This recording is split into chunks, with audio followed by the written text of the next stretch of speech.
From KVUE News in Austin, you're watching Texas This Week with Ashley Goodo. Good Sunday morning. Thousands of mail-in ballots for the March primary election weren't counted, largely because of the state's new elections law that requires voters to put an ID number on the return envelope containing their completed ballot. That's where we'll start with the 3 things you need to know in Texas politics.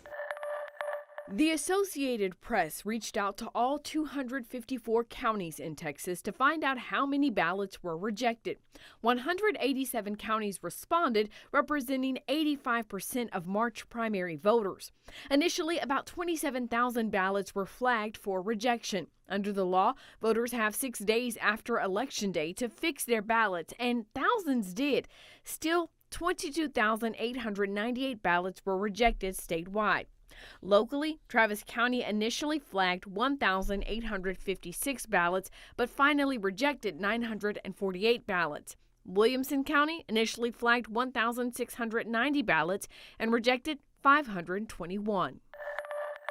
The state's new voting law and its impacts, a topic of discussion on Capitol Hill this week. A subcommittee on elections for the U.S. House of Representatives Committee on House Administration held a hearing Thursday. Lawmakers listened as several Texas officials talked about how the new law disenfranchised thousands of voters, and from Republicans who stand by the law. Leaders of the Texas Department of Family and Protective Services answering to members of the Texas legislature. A special Senate committee on CPS held a hearing Thursday after reports surfaced that girls rescued from human trafficking who are now in the state's care were abused and neglected at a facility in Bastrop called The Refuge. The head of DPS says the allegations were not quite what they seem, though there were 2 instances where criminal charges are expected to or have already been filed. The hearing, though, revealed failures within DFPS and what leaders call issues with the culture of the department. These leaders will be back at the Capitol on Monday, this time to answer to members of the Texas House of Representatives. This week, Governor Greg Abbott appointed Major General Thomas Sulzer as the Adjutant General of Texas, immediately replacing Major General Tracy Norris, whose appointment expired last month. Norris was overseeing Operation Lone Star, the governor's initiative to address unlawful immigration at the Texas-Mexico border. The change in leadership, though, comes amid reports of harrowing conditions faced by the service members on the border. And also this week, the Texas Tribune reported some of those service members were being sent to stand watch over private ranches an hour away from the border. Politics reporter James Barragan joined me to talk about what he found. You put out an interesting report about the work that military members, the Texas military, are having to do as a part of Operation Lone Star. Talk to us about your latest findings. Well, it's pretty confounding. What we found with this story is that as part of Operation Lone Star, that's Governor Abbott's highly touted border mission to deter migrants at the Texas border, they were sending Texas National Guard service members to private ranches, some of which your audience may know. It's the big one, King Ranch down in South Texas, and Armstrong Ranch, another very politically connected ranch that's down there in South Texas. And they were essentially being sent out there to stand basically on the side of the road and watch for migrants, watch for smugglers going through there. But what we heard from service members is that they were sitting out there for 8 hours at a time and doing a whole lot of nothing, which kind of confused them and concerned them about the mission because they felt they could be more effective at other places on the border. You know, it's interesting. I think one of the most telling quotes that a service member told a member of the Tribune was they said, quote, "We're essentially mall security for ranches that already have paid security details to protect them." I mean, that really sums up what they were doing there, right?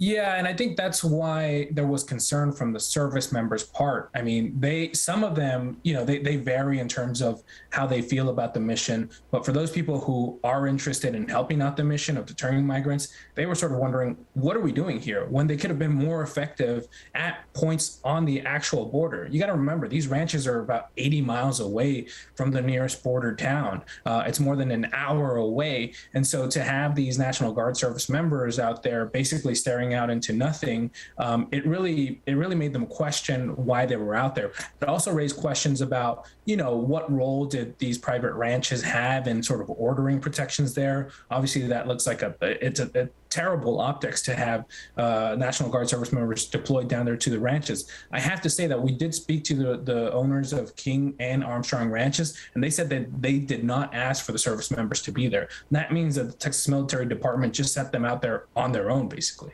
Well, now you did have some interesting commentary or comments in this story from one of the member of the sheriff's office who said they do see people going across the land on these very large ranches. But as you pointed out, the service members weren't allowed to go onto the property, right? Right, and that's the big concern. That's why Governor Abbott, the Texas Military Department, the Department of Public Safety have made such a big deal of this. They say ranches down here in South Texas are getting broken into, they're getting driven, their fences are getting broken because they're getting driven by smugglers who veer off when they're getting pursued by law enforcement. They're having migrants cross through their borders. So that was the concern. When we spoke to the Kennedy County Sheriff, he said that was a big concern for his small agency, and he needed all the help he could get. The issue is that the National Guard service members did not sign up to be law enforcement, and they did not sign up to be Border Patrol. If they had wanted to do that, they would have signed up for those. They signed up to be National Guard service members, which by and large are sent out for hurricane aid, tornado aid, that kind of stuff. They want to help out their fellow Texans when they're in need. It's a very different situation here. This is just sort of the latest thing that's happened with Operation Lone Star. I want to talk about a leaked survey from some members that you also reported on, showing some of the conditions that they're dealing with and the low morale. Talk to us about what you learned in that survey.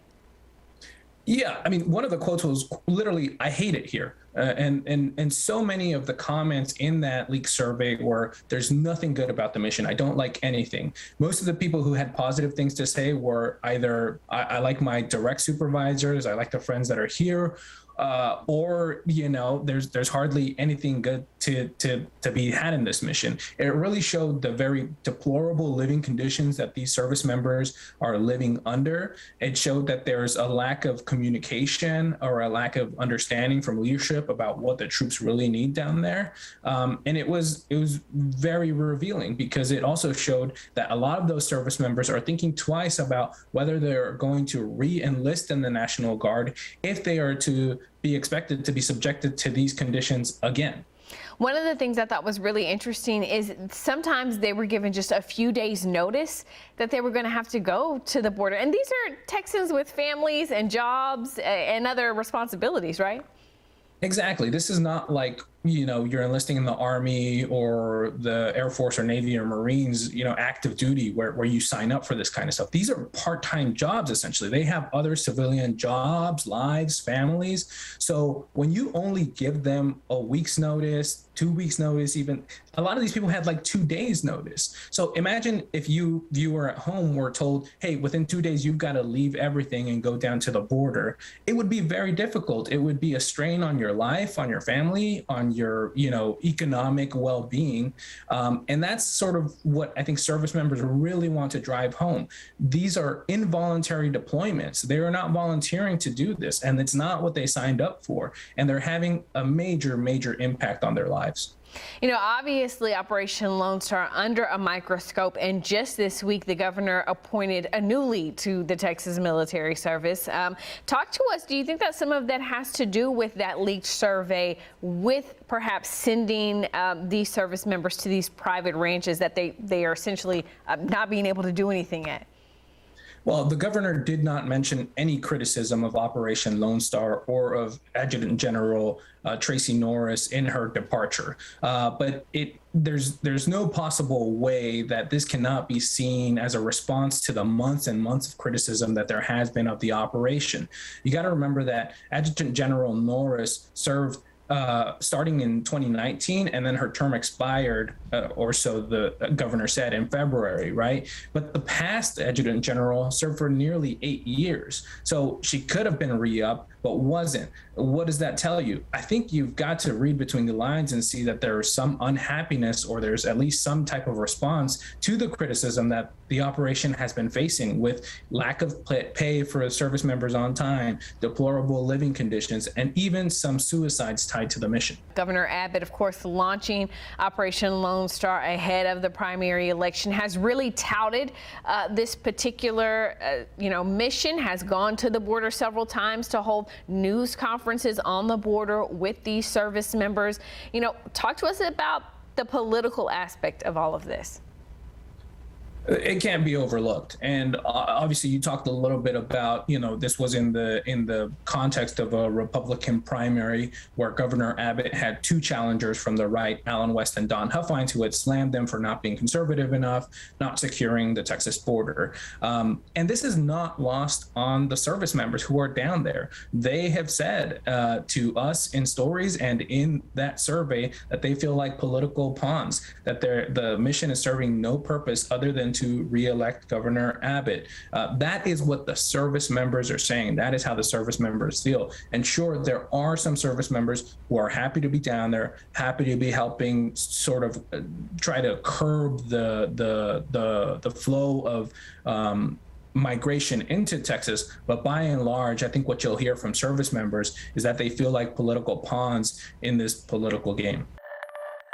You can find Barragan's full report on KVUE.com. That's Texas This Week.